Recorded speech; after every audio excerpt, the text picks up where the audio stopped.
नमस्कार प्यारे साथियों। तो आज हम बात करेंगे चार धामों में से एक धाम जगन्नाथपुरी धाम। माना जाता है कि भगवान विष्णु रामेश्वरम में स्नान करते हैं, बद्रीनाथ में ध्यान करते हैं, पुरी में भोजन करते हैं और द्वारिका में आराम करते हैं। तो आज हम पुरी के जगन्नाथ धाम की अनसुनी अनकही बातें जानेंगे। जगन्नाथपुरी उड़ीसा राज्य के पुरी में स्थित है। यह मंदिर लगभग 37,000 स्क्वायर मीटर में फैला हुआ है। 22 मीटर ऊंची दीवार। मंदिर के मुख्य चार दरवाजे हैं। पहला सिंह द्वार, जिसे लायंस गेट कहते हैं। दूसरा अश्व द्वार, जिसे हॉर्स गेट कहते हैं। तीसरा व्याघ्राह द्वार, जिसे टाइगर्स गेट कहते हैं। और चौथा जिसे अस्थि द्वार कहते हैं। इस मंदिर में लॉर्ड कृष्णा को पूजते हैं एज ए लॉर्ड जगन्नाथ की तरह। इस मंदिर में भगवान जगन्नाथ, उनके भाई बलभद्र और उनकी बहन सुभद्रा की पूजा की जाती है। यहाँ हर साल लाखों श्रद्धालु आते हैं। पुरी को श्री पुरुषोत्तम धाम भी कहते हैं, यानी धरती पर भगवान विष्णु का धाम। ऐसे तो बहुत सारे अनसॉल्व मिस्ट्री इस मंदिर से जुड़ी हुई है, जिसका अभी तक पर्याप्त साइंटिफिक रीजन नहीं मिला है। यूँ तो कहीं भी हम देखते हैं तो पाते हैं कि कोई भी ध्वज हवा की दिशा में लहराता है, लेकिन जगन्नाथपुरी धाम का ध्वज हवा की उल्टी दिशा में लहराता है। हर दिन एक पुजारी मंदिर के शिखर पर चढ़ता है और ध्वज को बदलता है। यह माना जाता है कि यह प्रथा 1800 साल से चलती आ रही है। यदि यह रिचुअल एक दिन भी स्किप होती है तो मंदिर अगले 18 सालों के लिए बंद हो जाएगी। यदि हम मंदिर के टॉप पर देखें तो हम पाते हैं कि एक बड़ा चक्र, इस चक्र को नील चक्र या सुदर्शन चक्र भी कहते हैं। इस चक्र का वजन लगभग 1 टन है। यह एक अष्ट धातु यानी 8 मेटल से बना है। इस चक्र की अजीब बात यह है कि आप किसी भी एंगल से इस चक्र को देखो तो मानो यह चक्र का फेस आपकी तरफ ही दिखता है। इस चक्र को डस्ट और रस्ट फ्री बनाया। इस मंदिर की कभी भी शैडो नहीं पड़ती, चाहे आप किसी भी वक्त देखो, चाहे किसी भी डायरेक्शन से धूप क्यों ना आए इस मंदिर पर, इस मंदिर की परछाई कभी नहीं पड़ती। ऐसे तो जगन्नाथ मंदिर समुद्र के तट के किनारे है और समुद्र के लहरों की आवाज आना जाहिर है, किंतु जब आप इस मंदिर में प्रवेश करते हो तब लहरों की आवाज आनी बंद हो जाती है। माना जाता है कि इस मंदिर के ऊपर नो फ्लाई जोन है। ना ही इस मंदिर के ऊपर कभी हेलीकॉप्टर उड़ता है, ना ही कभी इसके ऊपर किसी बर्ड को उड़ते देखा गया। इस मंदिर में सैकड़ों पुजारी द्वारा महाप्रसाद तैयार किया जाता है। इस मंदिर का प्रसाद बनाने के लिए अभी भी मिट्टी के बर्तन का यूज किया जाता है और भोजन को पकाने के लिए लकड़ी के आग का इस्तेमाल होता है। भोजन बनाने के लिए मिट्टी के 7 बर्तन को एक दूसरे पर रखा जाता है। अब नियम के अनुसार तो यह होना चाहिए कि सबसे नीचे रखे गए बर्तन का भोजन पहले पकना चाहिए, किंतु सबसे ऊपर रखे गए बर्तन का भोजन पहले पकता है। क्यों? है ना शॉकिंग बातें। माना जाता है कि भोजन इस प्रकार तैयार होता है कि ना भोजन की कमी होती है और ना ही इस भोजन का एक दाना व्यर्थ होता है। अब हम जानेंगे मंदिर बनने के पीछे के कारणों को। पुराणों के अनुसार माना जाता है कि एक रात राजा इंद्रद्युम्न के सपनों में भगवान विष्णु आए और उनसे कहा कि उन्हें नदी किनारे जाकर एक नीम की लकड़ी की तलाश करनी होगी, जिस पर उन्हें एक नील माधव मिलेगा, जो उसे अपने साथ ले आए और उसके लिए एक मंदिर बनवाए। ठीक उसी जगह राजा को एक लकड़ी के तख्ते पर कोई नील सी चीज चमकती हुई दिखी। उसे हाथ में उठाने पर राजा को एक बहुत दिव्य शक्ति महसूस हुई और उन्होंने यह फैसला किया कि वह इस लकड़ी से मंदिर में मूर्ति बनवाएंगे। लेकिन उन्हें कोई भी ऐसा कारीगर नहीं मिला जो इस लकड़ी से मूर्ति बना पाए। जब भी कोई कारीगर कोशिश करता तब उसके औजार टूट जाते और वह मूर्ति बनाने में असफल हो जाते। एक दिन वहाँ भगवान विश्वकर्मा एक मूर्तिकार के रूप में आए और उन्होंने कहा कि वह बनाएंगे भगवान विष्णु की मूर्ति, लेकिन एक शर्त पर कि वह अगले 21 दिनों तक मंदिर के अंदर कोई नहीं जाएगा और उसे बिना कोई डिस्टर्ब किए काम करने दिया जाएगा।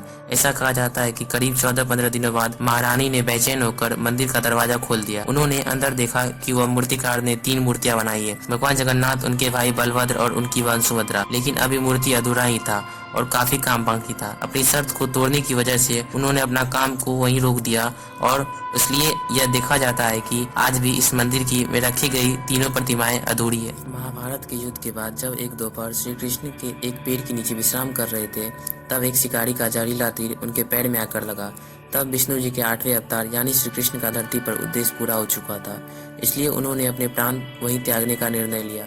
महाभारत के अनुसार श्री कृष्ण ने अपनी देह त्यागी तो इस खबर को सुनकर अर्जुन दौड़े चले आए। उन्होंने श्री कृष्ण का अंतिम संस्कार किया, जिसमें कुछ अजीब चीजें हुई। उनके पूरे शरीर के अलग अलग हिस्से प्रकृति के पंच तत्व में मिल गए, लेकिन उनका दिल बच गया, वैसा का वैसा धड़कता हुआ। अर्जुन ने उस दिल को एक लकड़ी के टुकड़े पर रखकर नदी में छोड़ दिया और इसके बाद वो नील माधव के रूप में राजा इंद्रद्युम्न को मिला। इसी वजह से लोग मानते हैं कि भगवान जगन्नाथ की प्रतिमा जीवित है, क्योंकि उनके अंदर कृष्ण का दिल है।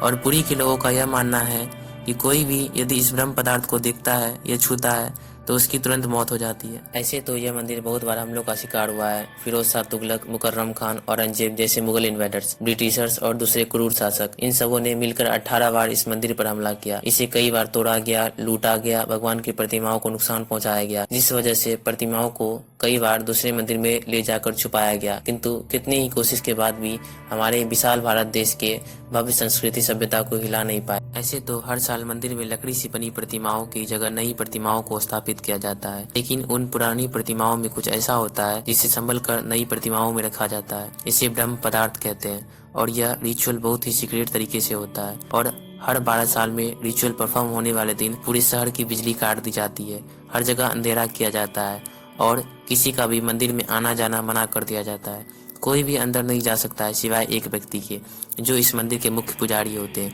जो इस रिचुअल को परफॉर्म करते हैं, लेकिन उन्हें भी इस ब्रह्म पदार्थ को देखने की परमिशन नहीं होती। इसलिए उनकी आंखों पर एक पट्टी बांधकर उनके हाथों में मोटे ग्लव्स पहना दिए जाते हैं ताकि वह भी न जान सके इस ब्रह्म पदार्थ को। कुछ पंडितों ने अपने एक्सपीरियंस से बताते हुए ये कहा है कि जब उन्होंने इस ब्रह्म पदार्थ को छुआ तो उन्हें एक पावरफुल एनर्जी का एहसास हुआ और उन्होंने ऐसा लगा कि उनके हाथों में एक ऐसा जिंदा चीज है जो किसी खरगोश की तरह उछल रहा है। लोगों का मानना यह है कि ये कुछ नहीं बल्कि श्री कृष्ण का धड़कता हुआ दिल है, जो आज लगभग 5000 सालों बाद भी जीवित है। दरअसल राजा इंद्रद्युम्न को नदी के किनारे जो नील माधव मिला था, ऐसा माना जाता है कि वही कृष्ण का दिल है जो आज ब्रह्म पदार्थ कहलाता है। जिस तरह मनुष्य अपना शरीर त्यागते हैं, ठीक उसी प्रकार भगवान जी भी हमारे ही तरह शरीर का त्याग करते हैं। भगवान अपने भाई बलभद्र और बहन सुभद्रा के साथ नया शरीर पाते हैं और इस सेरेमनी को कहा जाता है नव कलेवर। यह रिचुअल हर 8, 12 या 19 साल में किया जाता है और इसके गवाह के लिए लाखों श्रद्धालु आए थे। ऐसे तो इस मंदिर की बहुत ही फेमस इवेंट होती है जिसे रथ यात्रा कहते हैं या फिर इसे चैरियट पैरेड भी कहते हैं। यह हर साल मनाया जाने वाला रथ यात्रा